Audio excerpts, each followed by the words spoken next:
prazo para os servidores que ingressaram na carreira pública até 13 de outubro de 2013 migrarem para a FUNPRESP-JUDE termina no dia 28 de julho deste ano. A Fundação de Previdência Complementar do Servidor Público Federal do Poder Judiciário foi criada em 2012 por meio de uma resolução do Supremo Tribunal Federal com o intuito de administrar e executar planos de benefício de caráter previdenciário para os servidores do Poder Judiciário, do Ministério Público da União e do Conselho Nacional do Ministério Público. Sobre este plano de aposentadoria, o Ana Justra no Ar entrevista hoje o novo diretor-presidente da FUNPRESP-JUDE, Amarildo Vieira de Oliveira, empossado no último dia 16 de fevereiro deste ano. Senhora Amarildo, obrigada por nos receber aqui no Ana Justra no Ar. Sim, é sempre um prazer falar para a Ana Justra. Vocês são uma grande associação dentro do Poder Judiciário, eu acho que é a mais representativa.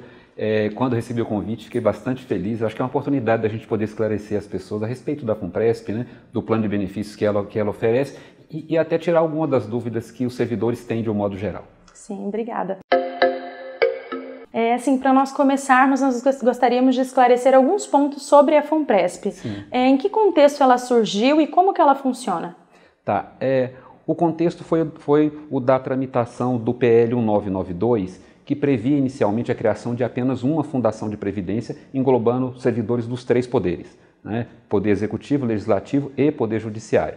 Só que, quando o projeto começou a tramitar no Congresso Nacional, o Supremo Tribunal Federal manifestou a preocupação de ter a sua própria fundação. Manifestou esse desejo, levou isso ao Poder Executivo. Nós iniciamos um trabalho lá, no qual eu tive a honra até de compor a comissão, o grupo de trabalho conduzido pelo ministro Marco Aurélio, e que negociou, articulou junto aos poderes executivo e legislativo a alteração da lei para que a gente pudesse ter a possibilidade de se criar as três FUNPRESPs, uma vinculada a cada poder, né? E assim nasceu a FUNPRESP-JUDE desse desejo inicial do Poder Judiciário. O servidor que já tem um plano de previdência complementar, ele pode trazê-la para a FUNPRESP-JUDE? Pode. Inclusive isso é feito sem custo. Né? Ele pode fazer a migração, pode fazer a adesão à FUNPRESP-JUDE e pode fazer a portabilidade desses recursos sem nenhum custo. Quais os tipos de plano que a FUNPRESP-JUDE tem para os servidores e, assim, como se encaixa cada perfil? Na verdade, a gente hoje não trabalha ainda com perfis de investimento, embora a gente tenha essa demanda já manifestada por alguns servidores. A gente já soube que a FUNPRESP-ESE já oferece perfis de investimento. Pela característica do grupo que tem aderido, servidores muito jovens, geralmente quem é jovem é mais... Como é que eu vou dizer? Ele é mais sensível à questão do risco, ele se expõe mais a risco do que uma pessoa mais madura, que já está mais perto de se aposentar, porque se eventualmente o investimento não levar aquele resultado que ele espera, ele tem tempo para recuperar o seu investimento. Geralmente os mais jovens são mais arrojados, né? Mas nós estamos estudando isso, nós ainda não temos patrimônio para tanto, mas a ideia é poder oferecer perfis diferentes. Muito embora hoje a gente trabalhe com um único plano, é somente um plano, mas assim... A estratégia de investimento a gente vai poder oferecer estratégias mais arrojadas que podem levar a muito mais ganhos, mas expõem um pouquinho mais de risco. Fala-se sobre patrocinadores. O que são esses patrocinadores na FUNPRESP? Os patrocinadores são os órgãos que nos dão suporte, né? Porque a FUNPRESP ela é um órgão da administração indireta, vinculado ao Supremo Tribunal Federal, mas todos os órgãos do Poder Judiciário e do Ministério Público Federal são os nossos patrocinadores. No caso, o Supremo Tribunal Federal, o STM, o TST, o STJ e por aí vai. E o Ministério Público com todos os seus ramos. Então, esses são chamados patrocinadores. Daí o nome daquele servidor que adere ao plano com a contribuição do patrocinador é chamado participante patrocinado. É exatamente por isso. Quais as principais diferenças para o servidor se manter no regime atual ou ele optar pelo plano para esses servidores que ingressaram, né, até o dia 13 de outubro de 2013? Quais são as vantagens? O que é mais vantajoso na FUNPRESP? Olha, assim, você estabelecer a priori o que é mais vantajoso é muito difícil, porque para cada servidor é uma realidade diferente. E nós temos, para aqueles que ingressaram anterior a 2013, também duas realidades previdenciárias. Quem ingressou até 31/12/2003, ele tem paridade e integralidade.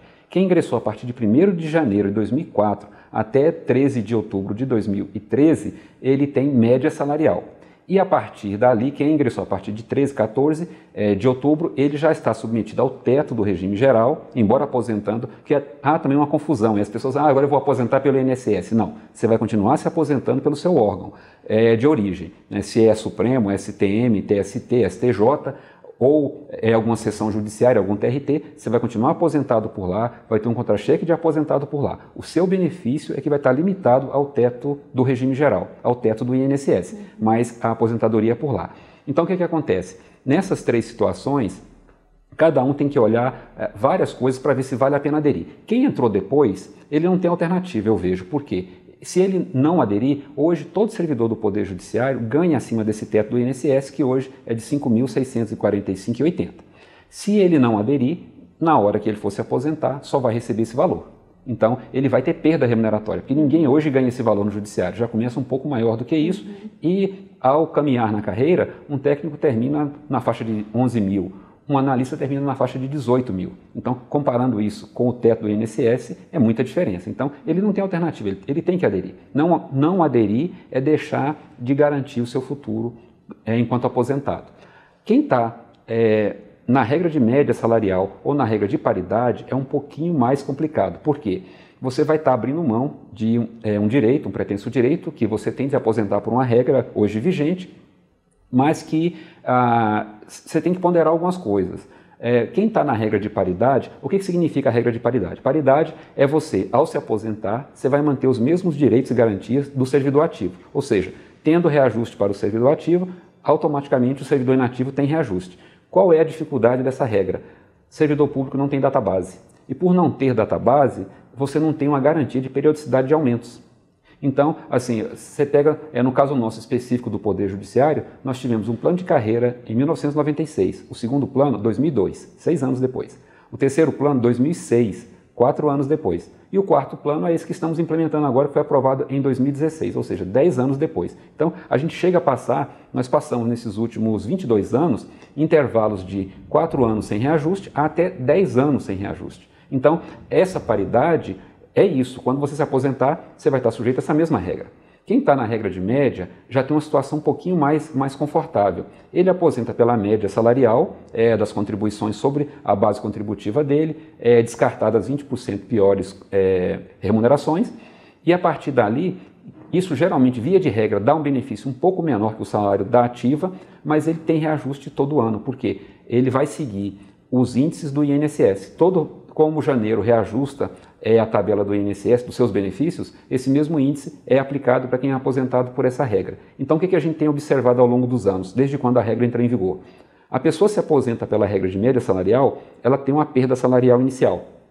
Como o servidor ativo não tem reajuste regular todo janeiro, o que acontece? Ele começa a recuperar essa perda que ele teve ao longo dos anos e aí ele pode chegar até a ultrapassar o servidor da ativa. Então, ela tem uma vantagem aí. A questão da FUNPRESP, o que acontece? O servidor já sabe a priori que ele não vai sair com salário, né, não vai ser uma média próxima do salário atual e não vai ser o salário atual, vai ser inferior, é o teto do INSS. Agora, se ele faz a adesão, ele vai ter toda uma vida contributiva aqui na FUNPRESP, esses recursos vão ser capitalizados e é bem possível, eu não gosto de dizer porque ninguém pode garantir isso, e eu não posso, a FUNPRESP não pode dizer que você vai ganhar mais do que ganharia se você estivesse na paridade, por exemplo. Não, ou mais do que ganharia aquela remuneração de atividade. Vai depender muito do percentual que você optar por contribuir, o tempo que você vai contribuir, a idade com que você vai sair e a qualidade dos investimentos que são feitos aqui. São essas variáveis e outras tantas que tem por trás disso que vai te propiciar um benefício lá na frente. E o tamanho desse benefício tem toda essa engenharia por trás. Então, de repente, se você opta por contribuir o mínimo, você não pode ter uma expectativa de ter o máximo benefício no final. Claro que ele vai ser menor. Se você quer sair o mais cedo possível, é óbvio que isso também não vai te dar um benefício maior.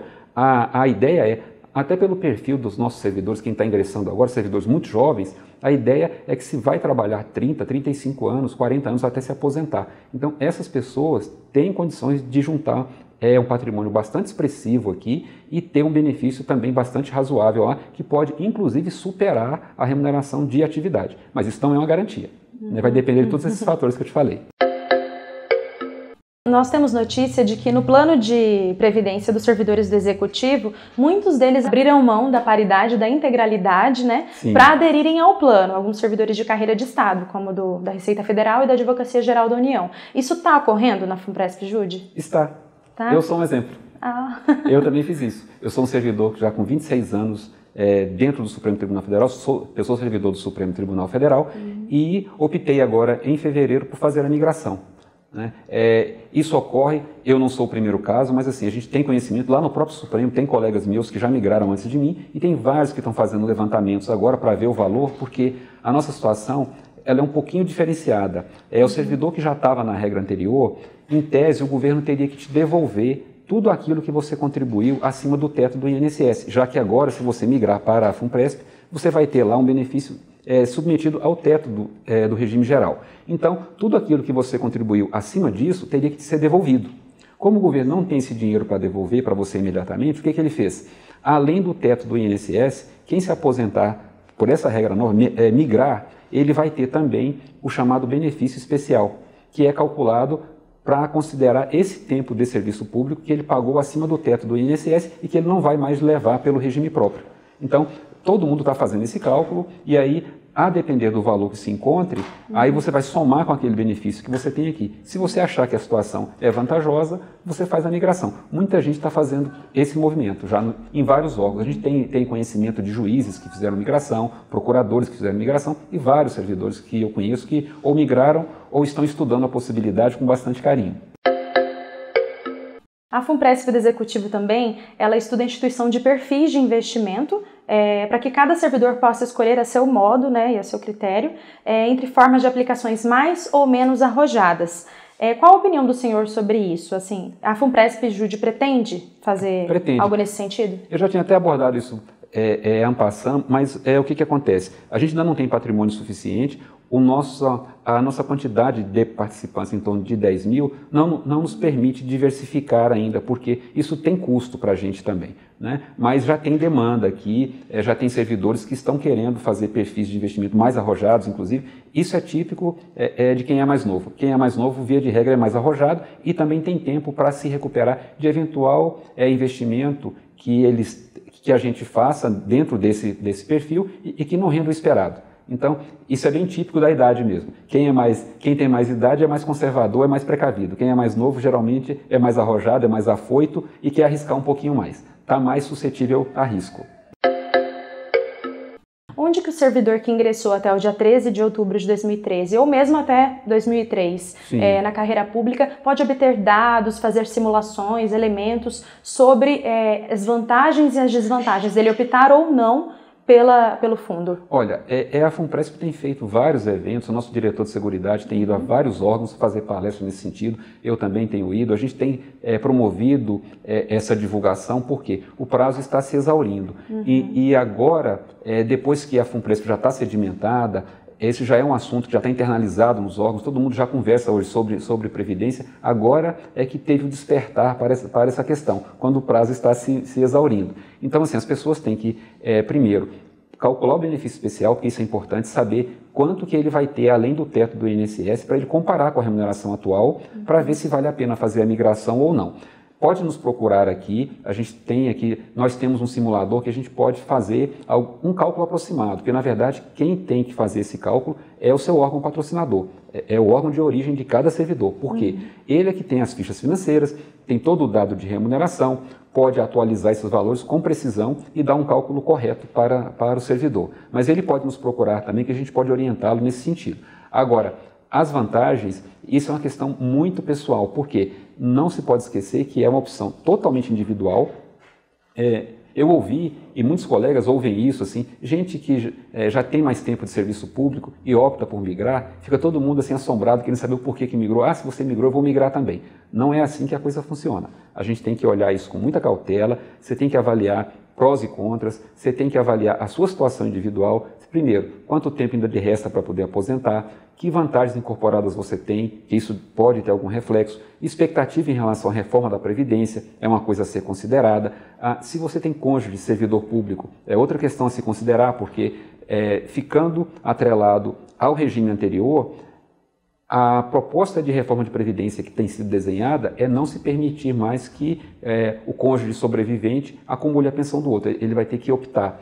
Na medida em que você traz uma parte do seu benefício para a FUNPRESP, esse dinheiro está imune a essa opção. Então, você vai optar sobre o que remanesceu no órgão e aquela de quem sobreviveu. O daqui vai levar em qualquer situação. Então, isso também é um grande fator a considerar. Tá?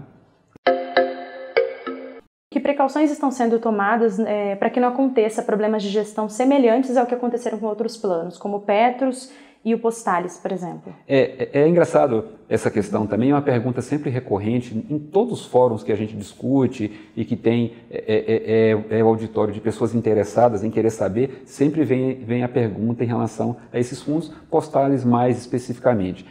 O que ocorre? Na verdade, eu acho que até a vontade do Poder Judiciário de fazer a cisão, promover a cisão para ter sua própria fundação, foi no interesse de se blindar um pouco de interesses políticos, a gente não ter intervenção política. Eu posso atestar para você, nesses já estamos caminhando para o 5º ano da FUNPRESP, agora no final do ano a gente completa 5 anos, não tivemos até o momento qualquer ingerência na composição dos conselhos, na composição da diretoria, tudo tem sido feito com muita transparência. Nós somos, inclusive, considerados modelo dentro do sistema, ainda que sejamos uma entidade jovem, mas nós estamos implementando práticas de governança bastante saudáveis, bastante reconhecidas pelo mercado e que já temos seguidores, já tem fundos muito mais maduros do que nós aqui, que já estamos procurando para conhecer nossas regras de governança, transparência. Eu acho que isso é o primordial. Você trazendo transparência, criando uma cultura, nós implementamos, eu posso te dizer, até uma coisa inovadora, fazer processo seletivo para a diretoria. Isso é uma coisa que ninguém fazia. Não é obrigado por lei. Nós começamos a fazer, já tem outras entidades de previdência que estão copiando esse modelo nosso. Então, isso dá transparência e vai permitir no futuro que você crie uma cultura organizacional que vai ser difícil de ser quebrada. Quer dizer, se eu já nasço com essa ideia da não intervenção, da transparência total dos atos de gestão, de uma regra de governança bastante rígida, mais à frente vai ser difícil você mudar essa rota. Você caminhar para gestões temerárias, para composições com interesses escusos, isso vai ser muito difícil. Outra coisa que dificulta também é que nós somos um fundo multipatrocinado. Entre Poder Judiciário e Ministério Público, nós somos 99 patrocinadores. O Conselho Deliberativo, que é quem de fato que é a instância máxima da Fundação e que é quem de fato manda na Fundação, tem 6 representantes, cada um de um órgão diferente. Então, é muito difícil você conciliar interesses para o mal, quer dizer, você juntar essas pessoas, fazer uma maioria para direcionar os destinos da Fundação para fazer coisas, para poder cometer irregularidades. Isso dificilmente acontecerá, pela própria natureza da Fundação, a forma como foi criada, a não intervenção, e além do mais, a gente tem, a lei deu ao Supremo Tribunal Federal um dever de acompanhar, de fiscalizar, ele dá a última palavra sobre tudo. Nós temos anualmente a auditoria dos patrocinadores, é sempre formado no final do ano um pool de auditores de vários órgãos diferentes, sempre composição diferente, trazendo o Ministério Público, o Supremo Tribunal Federal, mas sempre parceiros diferentes desses patrocinadores para vir auditar a Fundação também e apresentar relatórios aos nossos patrocinadores. Então, a gente é muito bem fiscalizado. Agora, recentemente, ainda aconteceu mais um outro fato relevante. A Previc, que é a Superintendência Nacional de Previdência Complementar, ela instituiu um grupo das 17 maiores, que são chamadas as entidades sistemicamente importantes. Essas vão ser fiscalizadas permanentemente por ela. E nós, embora sejamos pequenos no tamanho, mas pelo potencial de crescimento, fomos inseridas nesse rol. Isso significa o quê? Vamos ser auditados permanentemente pela Previc. Então, ela vai estar permanentemente aqui acompanhando os nossos passos. Isso é uma coisa que, muito antes de nos assustar, muito mais do que nos assustar, nos tranquiliza. E eu acho que também é uma forma de tranquilizar o nosso participante também. Nós estamos sendo muito bem fiscalizados. Em relação à estrutura de pessoal, que o senhor está falando, de todas essas participações. As convocações para o concurso público da FUNPRESP, elas estão paradas, né? A estrutura de pessoal existente hoje, ela é suficiente para atender as demandas da Fundação? Olha, eu diria para você que a gente está trabalhando no limite. Por quê? Fundação de Previdência Pública, ela não tem fins lucrativos. Então, ela tem que sobreviver de um percentual da contribuição do patrocinador, do órgão empregador e do servidor. Então, esse valor foi estabelecido em 7%, mas que vai reduzir à medida em que a gente tem adesão de mais participantes, esse valor ele vai cair. Nós não estamos em ponto de equilíbrio, ou seja, eu não consigo com essa arrecadação hoje manter as despesas da fundação. Tanto é que a lei, ao criar essas fundações, ela antecipou receita de contribuição previdenciária patronal. Como o patrocinador por lei, ele é vedado ele aportar recursos aqui para manter a fundação, então qual foi o mecanismo encontrado? A lei nos antecipou uma receita orçamentária, esse dinheiro está sendo usado para poder completar aquilo que a nossa arrecadação da taxa de carregamento ainda não supre de despesa, mas assim que a gente chegarmos ao superávit, ao ponto de equilíbrio, e a partir dali virarmos superavitários, nós vamos reduzir taxa de carregamento e vamos começar a fazer a devolução para os nossos patrocinadores. Então, isso é um caminho que a gente ainda vai seguir. Até por conta disso, a gente está trabalhando com bastante parcimônia em relação a gastos. Nós não temos contratado muita gente, a nossa estrutura é bastante enxuta, a gente toca essa fundação aqui, que hoje administra o plano de benefício de quase 10 mil pessoas, com 30 pessoas aqui. Isso considerando 2 terceirizados e 5 estagiários. Ou seja, pessoal efetivo que trabalha mesmo na ponta aqui, somos apenas 23, considerando os 4 diretores. Então, ela é uma estrutura bastante enxuta. Até em razão disso, a gente tem retardado, postergado um pouco as nomeações. E aí, assim, essa é uma realidade e para o nosso público é muito fácil entender isso, porque somos do Poder Judiciário, e aí o que ocorre? A gente verifica que no âmbito do serviço público tem muita rotatividade de pessoal. Esse foi um temor que nós tínhamos lá do início. Para trabalhar com uma estrutura muito enxuta e termos apenas concursados aqui, você teria uma dificuldade de tocar a fundação com um quadro tão pequeno, porque imagina, só para te dar um exemplo, nós trabalhamos aqui assessoria jurídica, temos uma pessoa na jurídica. Gestão de pessoas, uma pessoa. Controle interno, uma pessoa. Então, se eu tivesse um concursado aqui e ele ficasse saindo, a cada vez que chamasse um concurso melhor, ele saísse, o controle interno para, a jurídica para, o RH para. A TI nossa tem 2 pessoas. A contabilidade hoje, por conta de um empregado concursado que saiu, está com uma pessoa. Se ele sai também, a gente para a contabilidade da fundação. Então, a nossa estratégia aqui, o que foi? Mesclar o corpo técnico qualificado que a gente recrutou no mercado mediante processo seletivo simplificado para ocupar cargos em comissão. Aqueles cargos estratégicos da fundação hoje estão ocupados por pessoas qualificadas que vieram no mercado com bastante experiência, recrutados pela diretoria executiva. E junto com eles, nós temos os servidores, os nossos empregados concursados. E a ideia a gente já sabe que estamos trabalhando um pouco no limite, a gente vai ter que aumentar essa estrutura nossa até para fazer frente ao crescimento da fundação.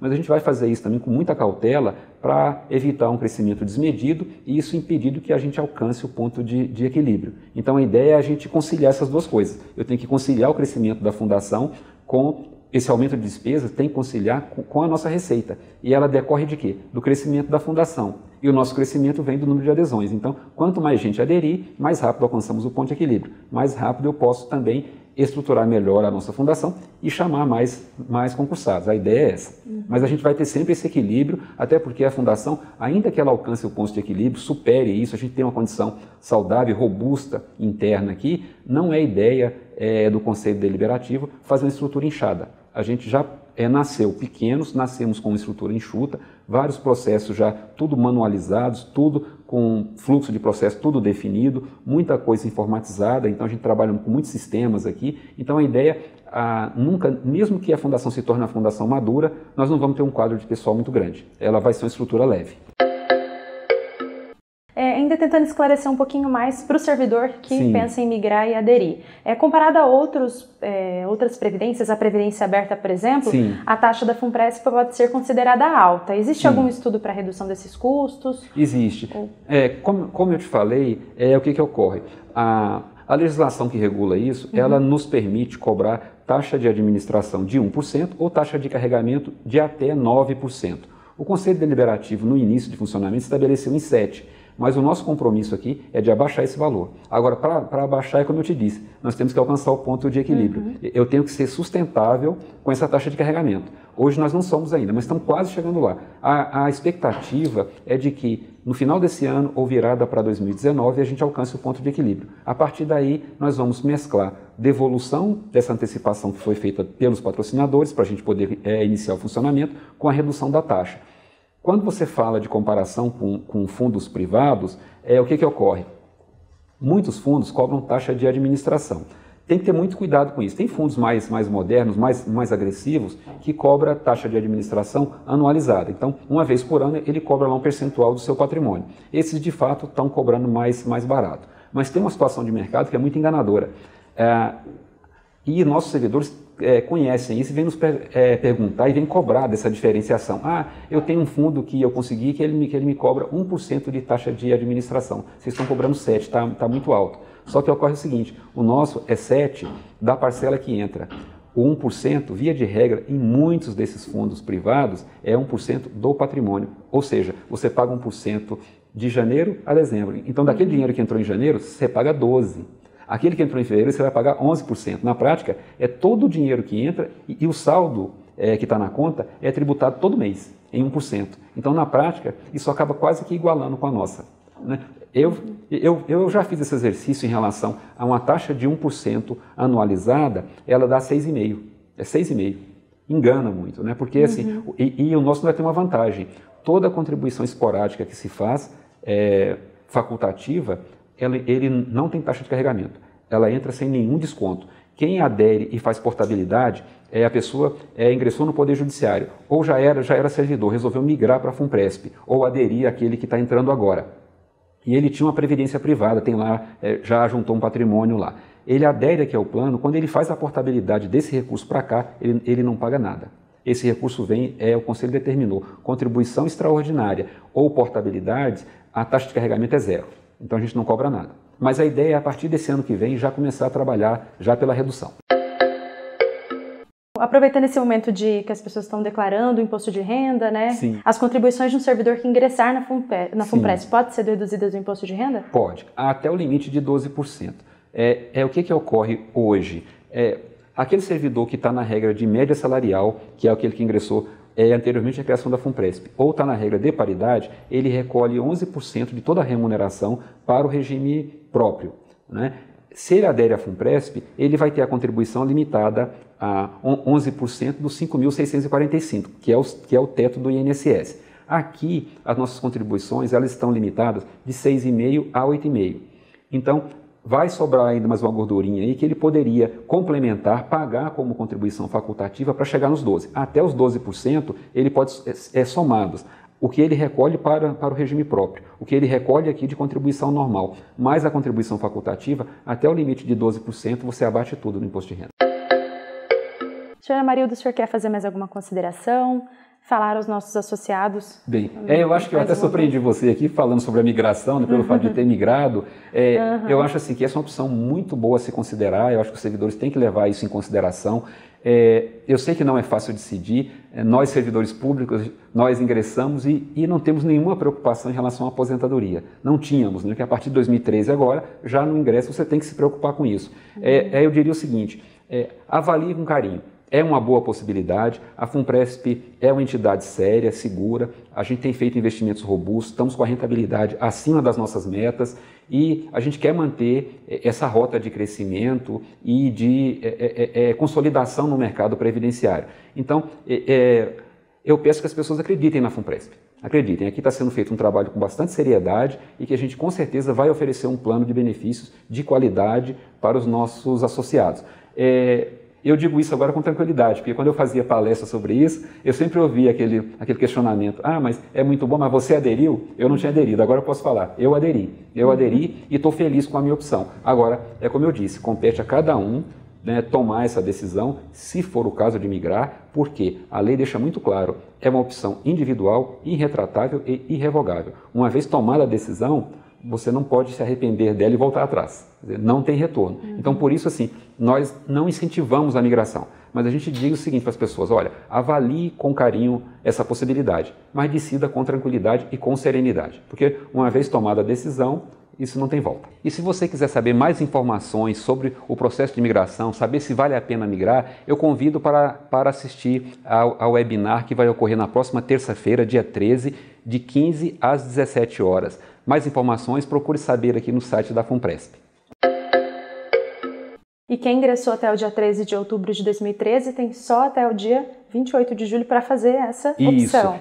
Na verdade, esse prazo ele já foi prorrogado, porque Certo. a lei inicialmente, quando saiu em 2012, ela deu 24 meses para que a gente fizesse essa opção. Então, esse prazo exauriu em 2015, mas ele foi reaberto de novo em 2016. A gente não sabe se ele vai ser reaberto novamente. Então, como não temos essa sinalização, o prazo fatal é 28 de julho. Esta foi mais uma edição do Ana Justra no Ar, que nós conversamos com o novo diretor-presidente da FUNPRESP, Amarildo Vieira de Oliveira. Se você tiver novas dúvidas, quiser saber um pouco mais, acesse o site da FUNPRESP e faça simulações, entre em contato com eles. Senhor Amarildo, obrigada novamente pelos esclarecimentos. O prazer foi meu, estou sempre à disposição de vocês para o que vocês precisarem. Se você é associado tiver alguma sugestão de programa, de tema para o Ana Justra no Ar, entre em contato conosco por algum dos canais de atendimento da Ana Justra. Essa foi mais uma edição do Ana Justra no Ar e até a próxima!